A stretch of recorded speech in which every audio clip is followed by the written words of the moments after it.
Hey Squaddies, and welcome to Thriving with the Sussexes. My name is Deanna, and I'm here to report on all things Sussex. Don't forget to like, comment, share, and subscribe. Now let's get on with it. Hey Squaddies, good morning, good afternoon, and good evening. Whenever you're listening, hello. First off, this last week started off amazingly for us Squaddies. We all got to see our faves, the Duke and Duchess, live and thriving. It was such a beautiful and exciting start of the week before the family tragedy occurred. You know how fast life comes at you, and boy did it come speeding at all of us. But yeah, before I continue, I want to make a small sidetrack involving Harry. I would continue the Sussex news right after, but unfortunately due to the loss of his grandmother, I will do a little tribute for her as well. I'm aware that there's mixed reactions. I've seen it all over social media as well as the news on TV with people who loved her while others not so much. And I completely understand both sides. And I myself have no right to tell anybody how to feel or react out of respect for anybody because it is not my place. But you can't deny the history. You cannot deny that. So when I see people from Commonwealth nations or formerly Commonwealth nations, whether they're people of color or not, I've even seen people from that country, from England, who aren't fans of the monarchy at all, and just the UK in general, especially in Scotland and Ireland. Ooh, Ireland. Ireland has been that's all I'm going to say on that matter. Now, the tribute. Okay. Mrs. Elizabeth, or Queen Elizabeth to most, was the longest serving British monarchy, ever. And I think she was the second longest monarchy just in history in general. Louis the 14th is the longest serving. And I think he started his reign at age 4 or 5. I'm not sure. I'm not a history person. I just remember seeing something like that on TV and in world history in school. So yeah, she was the longest serving British monarchy ever. And I don't think any of us will ever see that in our lifetime. And get this, she wasn't even supposed to be a queen. She was a child of a spare. She grew up with the nickname Lilibeth, and due to some changes in the family, like when her uncle abdicated the throne, her father, the spare, became king and she was heir. Now, fast forward to her getting married to her husband, her beloved Philip, who shares ancestry from both sides of the families, making them cousins. And in that circle, that's the norm. They had this great love, and Philip would write letters to her, and she just fell in love with him. She was, as Beyonce would call, crazy in love. And there's nothing wrong with that. So they married and started a family. And all was well with her and her young family. They were thriving in their own way and just living it up. Until her father died unexpectedly. Then she became the Queen of England at the young age of 25. The enormous pressure. I can't imagine. But that's what happened. She became queen. Had more children with her husband Philip. Seen many presidents, prime ministers, other monarchs, peasants, people. She's seen it all. Even having her own family and relationship drama. Aside from those, she lives her life, and at the blessed age of 96, finally gets to rest. Harry's grandmother is now with her beloved Philip. My condolences to Prince Harry and Duchess Meghan on the loss of a dear grandmother to them both, especially to Harry, who is a favorite of his grandmother. Based on the photos and videos I've seen between the two, you can definitely see the love. And I'm sure Archie will cherish that waffle maker his great-grandmother gifted him. Now, back to the Sussexes. And Meghan slaying that red bow blouse and matching red trousers by another tomorrow with a pair of red suede pumps by Aquazzura. You know our girl loves her some Aquazzura. She should buy a share of the company because she always looks good in them. And they're very comfortable. Anywho, that keynote speech from the One Young World event. The sheer confidence. I want to be like Meghan when I grow up. And of course, we can't forget our Duke, the people's prince, the people's king, good King Harry, and being the amazingly supportive husband that he is. Did you see how proud he looked of his beautiful wife? Oh my gosh, I love that. And she made him blush. You saw that too? And speaking of speeches, it was filled with so many feelings of like pride, ambition, humility, inspiring. I felt all those emotions from that speech. Meghan also acknowledged the importance of inclusion and representation from the young adults she briefly spoke with for the One Young World, and letting them know that they too deserve and belong to be up there with the big leagues. Today's influence delivers the outcome of the future. Meghan's speech also had me think of another actress and humanitarian as well, and that's Oscar winner Lupita Nyong'o. And why Lupita? Well, there's a particular line at the end of her Best Supporting Actress Oscar speech where she said, "When I look down at this golden statue, may it remind me and every little child that no matter where you're from, your dreams are valid. Thank you." Meghan's speech gave off that entire vibe and then some. One of my all-time favorite quotes from Meghan's speech was, "My life had changed rather significantly. I was now married, and I was now a mom."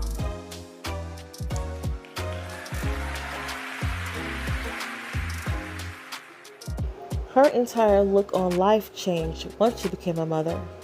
Many parents can relate to that.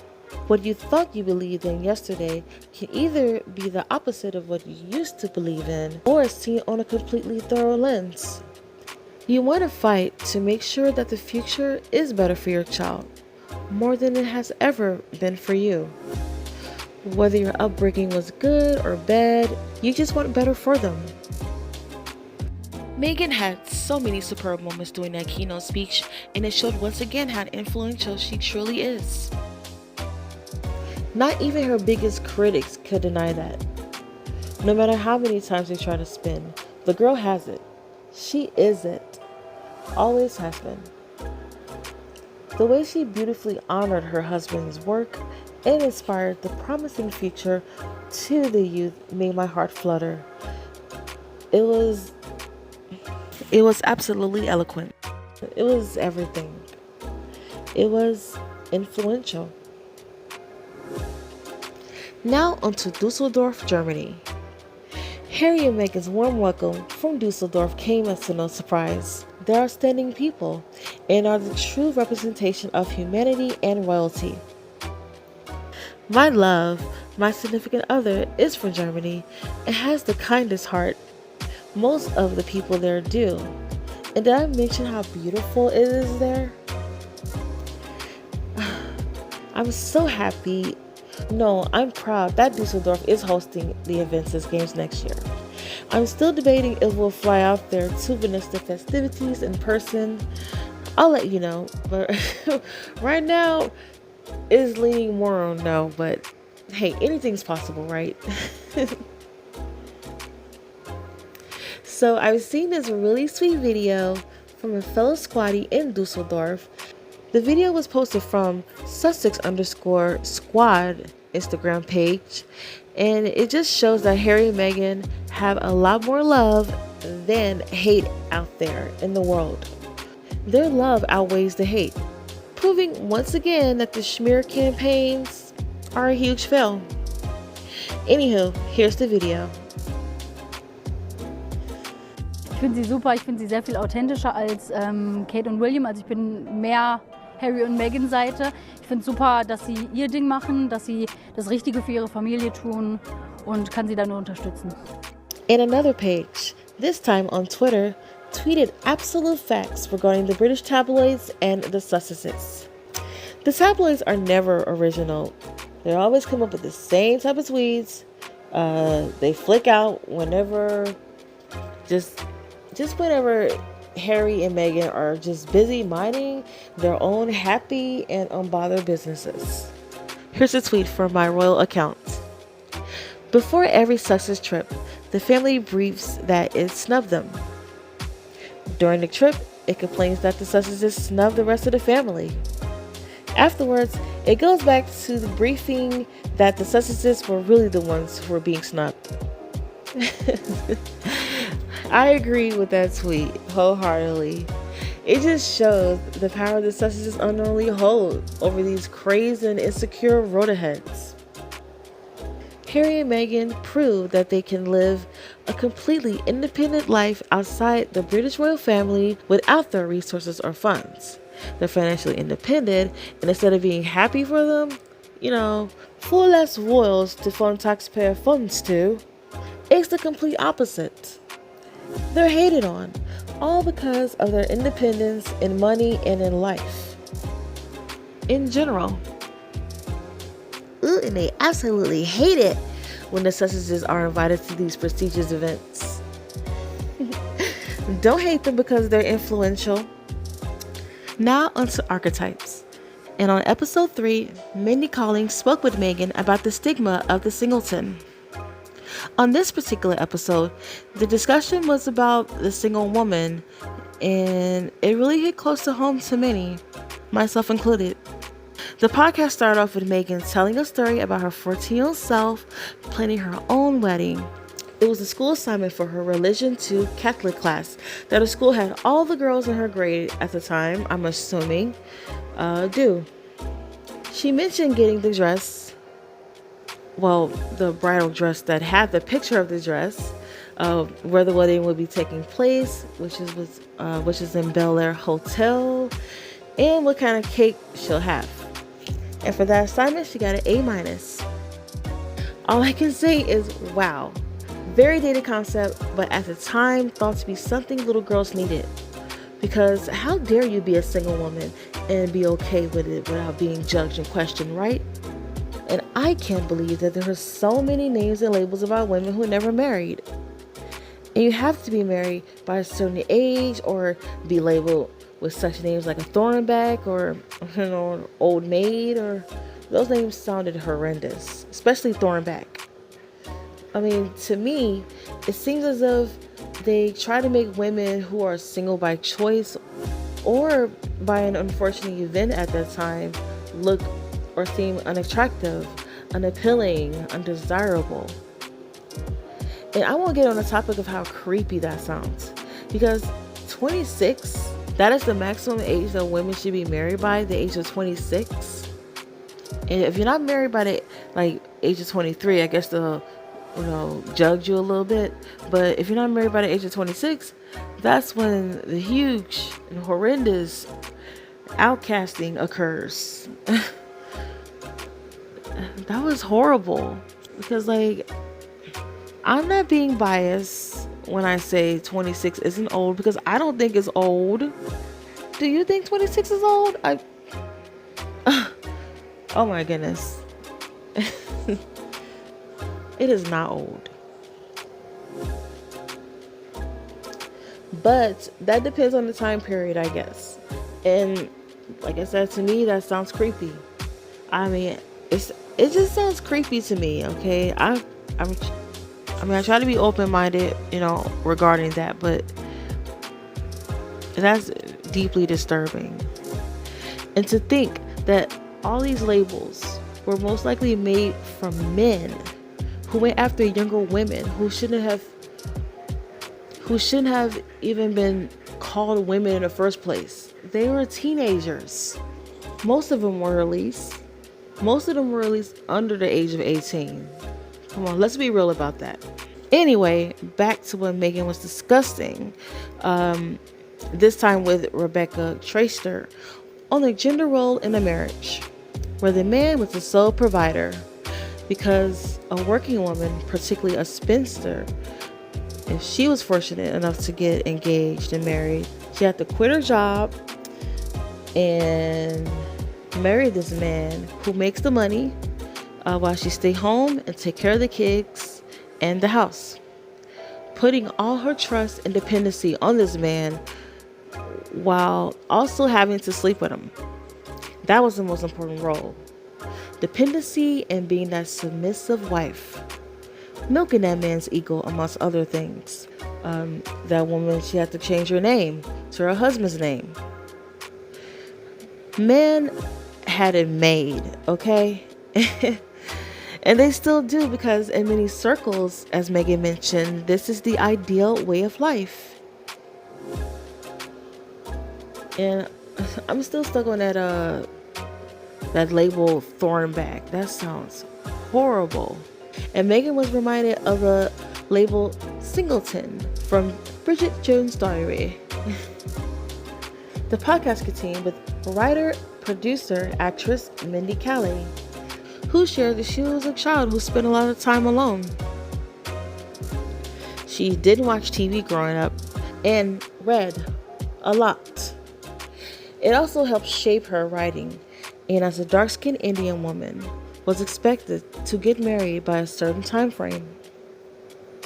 She pictured herself marrying a Josh and having 4 children from the age of 24. Wow. Meet a guy named Josh. See, when I picture that, like Josh, I picture like this white guy, like this like this skinny white guy. Well, not skinny, I should say like slim built white man with dark brown hair and gray eyes with a nice smile, and he's like 6'2" ish. Like that's whenever like I don't know what he mentioned Josh, like that's like the most random but expected name. Like yeah, I'm gonna marry a guy named Josh. So like whenever I hear someone say something like that, oh yeah, I'm dating this guy named Josh. Oh yeah, I'm talking to Josh. So I picture that, like a Josh looking like that. So she was going to marry her a Josh. Yeah, so she was going to marry her a Josh. And by age 24, they're going to have their first child. And they're going to end up having 4 children together and living happily ever after. The end. All in suburbia. With 2 cars, one an SUV and one is a but they could both be SUVs. But yeah, okay, let me get back to the podcast.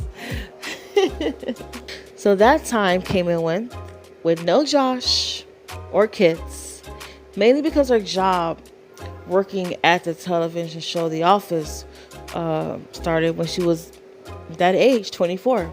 So she didn't have that time. Her main priority was to establish herself in her career. She also shared that she got into relationships just so she didn't have to go to any places alone, like movies or maybe the grocery store, or she just wanted to have someone there by her side. Like, hey, this is my so-and-so. She witnessed the companionship between her parents growing up, so I'm assuming that's where she got that idea from. Then knowing the friends who would look past the red flags and get with that person anyway. You know, like just so desperate to have a boyfriend or just a husband or whatever that you just look past the horrible red flags just to have a man. Like I got a man, okay? Yeah, I know he did this, I know he did that, and I know he's about this, and I know he's about that, but I don't care.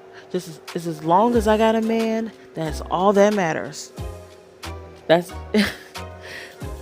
you know, he's my man, and I'm sticking beside him. I'm sticking beside him. I can't talk like that girl at all. I'm gonna stick beside him. So those women and whoever, they gonna stick beside their man regardless. Mindy is very happy with her life. She has her children, and she's close to her dad and her stepmom, and she has a very close friendship with her nanny. But Mindy brought up an interesting point regarding some of her friends who are incredibly successful and motivated, yet have husbands or boyfriends who aren't. And she shared that she can't imagine being with someone like that, because she's so ambitious and hardworking, and so I guess she can't imagine herself with someone who's not that way. But hey, I mean, opposites attract to some people. I guess, you know? I mean, hey, if it works for you, it works for you. And she can't imagine being with someone like that. But from their friends' point, having a person there is enough for them. Like, they thrive off this person's physical support rather than try to be with someone who is just as ambitious, hardworking, motivated, who's always on the move, That person, their main priority is just to have that person by their side. And then there's the friends who just don't want to be alone. Like I mentioned, about a couple minutes ago, about the women who would stick beside their man regardless of whatever red flags he has. I'm gonna stick beside him. So that's the stick beside him crew. Especially when going to weddings and other social events. From myself looking into relationships like that, it seems like love isn't the most important thing in these relationships. Maybe it is. Maybe that person who's sticking beside her man, she loves him with all her heart, even though the man doesn't love her. Or maybe he does love her. There's some people who love more than one person at a time, but they're in this main relationship with this main lady, I guess. So it's so complicated. There's so many different type of relationships out there. Yeah, it's oh my gosh. If you like it, I love it, But I don't know. It's just, to me, it just spells insecurity. I was gonna say ego, like an ego thing, oh yeah, I got a man too, see, but then it's like, it just sounds like the person is insecure with themselves, or I know they're trying to fit in with the circle that they're in and say, hey, look, I got a boyfriend too, I got a husband too. But it's like, I think I look at trashy TV and it's, with the housewives and everything, and they have these husbands one season, and then the next season are divorced or broken up or just never heard of again. And I'm thinking about those women that, they're so beautiful, they're well accomplished, some of them, and they get these guys and they're doing it for a storyline. So it was a financial gain, I guess. But moving back to the podcast, I never been that girl, so I'm just trying to just get into that frame of mind where it's oh, I gotta have a man. I've been invited to my cousin's wedding. Oh my God, I can't just go there alone, looking crazy. So it's yes, you can. You can go there alone and have fun and look. Oh, I can't say somewhere and look fabulous and look amazing. But like Megan said, she said a lot of women would rather be with a person who isn't right for them than be alone. And I absolutely agree. And that's sad. It's really a sad reality that, that's really sad that many of them settle. And you can see that in your own personal life, or from friends or relatives or people or acquaintances that get with these people for the saddest reasons, just to have a man. There are plenty of women who don't feel beautiful on the inside because they see themselves as ugly on the out. So they feel like the first or second guy who notices them would be a great catch. And she won't end up being alone after all, right? And that's the thing. See, I think that this all goes back to like the whole standard of beauty thing, you know? I think it plays somewhat of a role in this. You know, Mindy mentioned that she has like darker skin, you know, because she's a dark-skinned Indian girl with some extra meat on the bones. She grew up in like a very white neighborhood in Boston, and I'm sure living there, like, it wasn't an easy place to get a boyfriend. I mean, not speaking for all, but you know, certain demographics of men, they like their women to look a certain way. I'm just saying. I'm not saying all, because there are that same demographic is men who love women with an extra meat in her bones. It just depends on a guy, okay? Like, at the end of the day. But I'm just going by the demographics of things and the reality of it. You can have all the degrees, doctorates, all the education money can buy, but if you don't have self-worth, that means nothing. Absolutely nothing. It can be very scary and deceiving if you don't have self-worth for yourself at all, because just self-love, and man, that's really important to me. Don't work so hard to get to the point of just loving yourself, because like if you get in a relationship, just make sure you love yourself, because if you don't, I mean, you're gonna expect this guy to love you, but how are you gonna expect that person to love you if you don't love yourself? Like, he sees this wonderful, like, this, if you find like this perfect guy, right? This guy is perfect, like just everything that you ever dream of, you know, from a guy, and he sees everything, just beauty, just sheer perfection. And if you don't see it in yourself, then the relationship is probably not going to be all that successful, or it's going to be pretty depressing. very draining, especially on that other person's part, because they love you, and they're trying to pick up all the pieces in a relationship, you know, for himself and for you.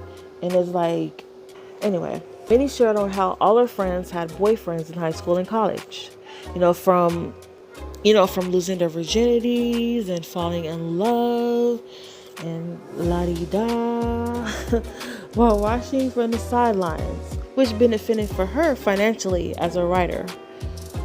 But to not feel good about herself, getting with guys for the wrong reasons due to her own insecurities, over time, that actually did make her stronger. And I guess that was like a learning experience for her, dealing with relationships like that. And she's a person who spends so much time by herself, like when you're spending a lot of time by yourself, you can do a lot of reflecting, a lot of thinking, and I mean, I think that helps a lot.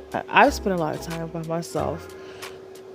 I like spending time by myself, because I do a lot of thinking, and I do a lot of reflecting, and I had like friends and family, like, people I spoke with and about their relationship issues and everything like that. And I'm hearing like, man, I do not want to get in that place at all. And I'm learning through them and what they go through, or what they went through over the years. So I might have not gotten with a person like that ever, like a person who would cheat, or a person who would like steal from you and, disappear, never come back.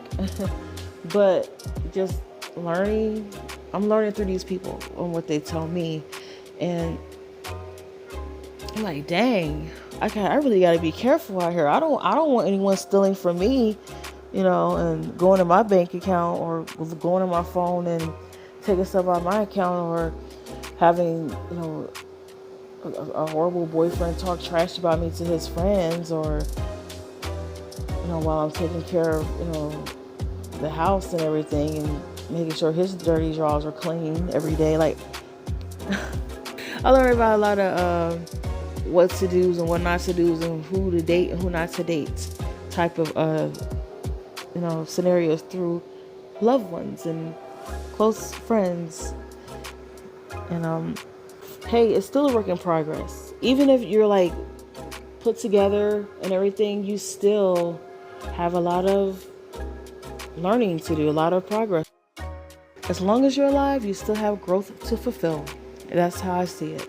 But yes, but like over time, through everything that Mindy's went through with dating and dating for the wrong reasons and and trying to fit in with the circle and seeing that didn't work out, and over time that all made her stronger. It made her confident within herself and aware of her choices. She knows her worth. And Meghan, who's a confident woman who knows her self-worth, got into a relationship with Prince Harry with so many people telling her, oh my God, you're so lucky he chose you. And she's like, I chose him too. I can totally relate to that, Meghan. No.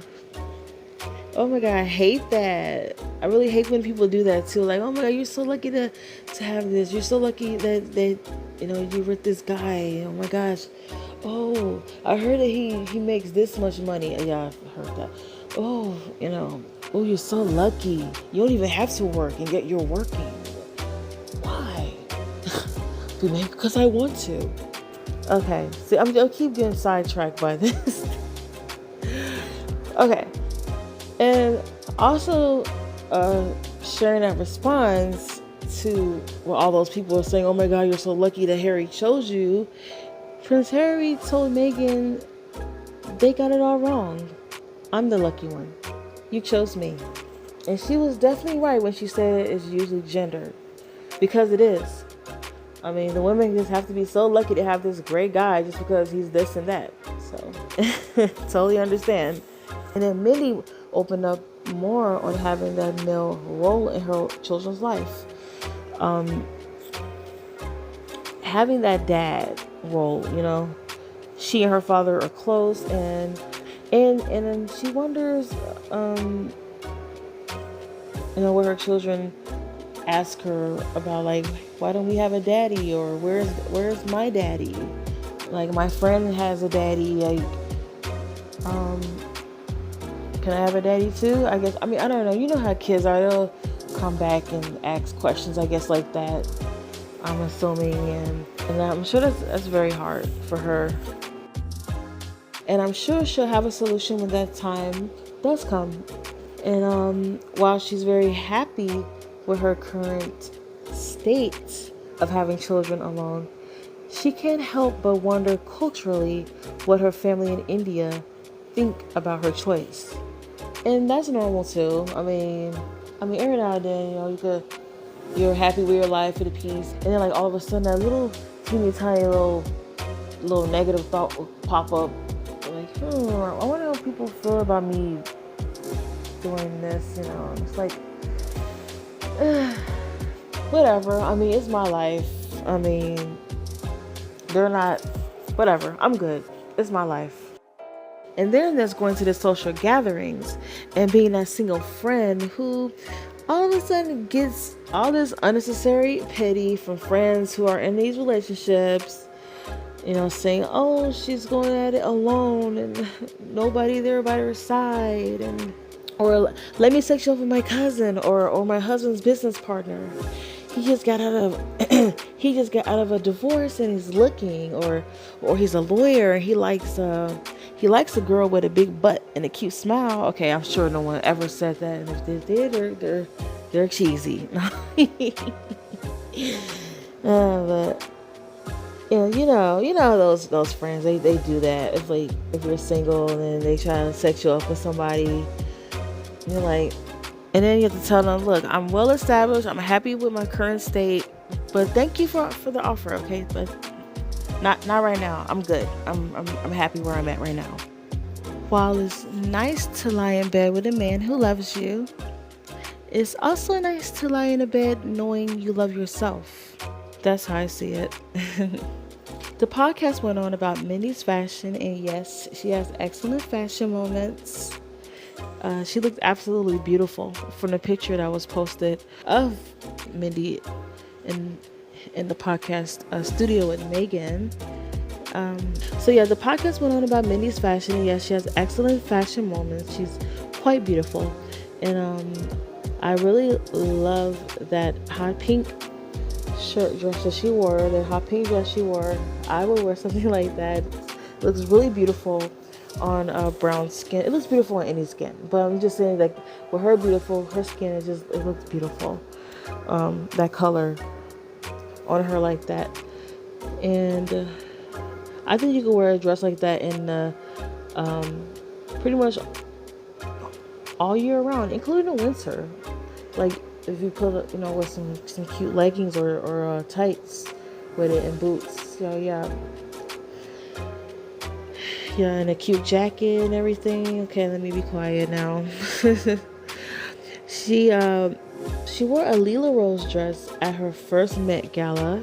I remember her mentioning, and then they went on about and there's this one quote that she mentioned saying, "A woman who isn't apologizing for herself makes people uncomfortable," and that is so true. Mindy also shared what she took from her mother, and that's her not so softness on children. She loves her children, but isn't all that goo gaga over them. Her mother was all about her career, but also about the beautiful bond with Mindy. And I'm assuming that's what I got from her take on their relationship. Then there was the double standard on men and women and being ambitious, direct, and is always a positive for men, not so much for women. It's like that in a lot of workplaces. People expect the man to be this way, but not a woman. They want the woman to be more like soft and everything, and which is cool, I think. Well, I don't think. I know I'm a pretty soft girl. I am soft woman, very very feminine and just gentle. But I'm a very direct person as well. So they expect men to be this way and women to be another way. And while it's getting better, it improved drastically. It's still not perfect. So. Yeah, it's a work in progress. Everything is a work in progress. They also spoke about being ugly ducklings growing up. Ugly ducklings according to certain beauty standards. I'm just going to add that in because I don't think there's no such thing as ugly ducklings to me, but because the beauty standards it just totally just mess people's heads up. And people are still healing from that or getting over that and finding their own. Mindy shared that she's a dark-skinned Indian girl who's chubby. She mentioned she got some meat in her bones. While Meghan, she mentioned that she had a gap, big frizzy curly hair, and to her, she wasn't pretty. I'm looking at this picture of Meghan, right? And I'm like, okay, I'm younger than Meghan, but if she went to my school, all the boys would have been trying to get her number or trying to sit next to her, and all the girls would have loved her hair and just wanted to be her friend. And I don't even think no one would even notice the gap. In fact, in some communities, a gap is a sign of good luck and fortune. So I don't know, maybe if she went to school with me, she probably would still have her gap with her. Or maybe not. I don't know. But both Meghan and Mindy bonded even more, even though I felt that they already bonded before on the other topics. But this particular one really touched Mindy as she saw herself in Meghan's shoes as that lonely girl. She herself was that lonely girl, lonely kid, sitting alone during lunch and being shy, being a loner. But yeah, I understand where she was coming from. Like, sitting alone at lunch and, you know, being a shy, quiet kid in the lunchroom and just, you know, being quiet, just while the other kids are sitting together having fun. Like every now and then, like there's somebody who wants to sit next to me and start talking to me, and I'm like, why are you talking to me? You know, the introvert in me comes out, like, but then like I'm like, okay, I'm gonna try not to smile too crazy or something. I don't want to scare this person away, so then I'm like normal, like just softly smiling. Okay, you know, that's how that went. I mean, I have my childhood friends who are still my friends to this day, so or there's some people who are friends with his children and we're still connected as well. So, and then like Megan, like I guess instead of worrying about where to sit at lunch, she would busy herself away with extracurricular activities. That was very smart of her.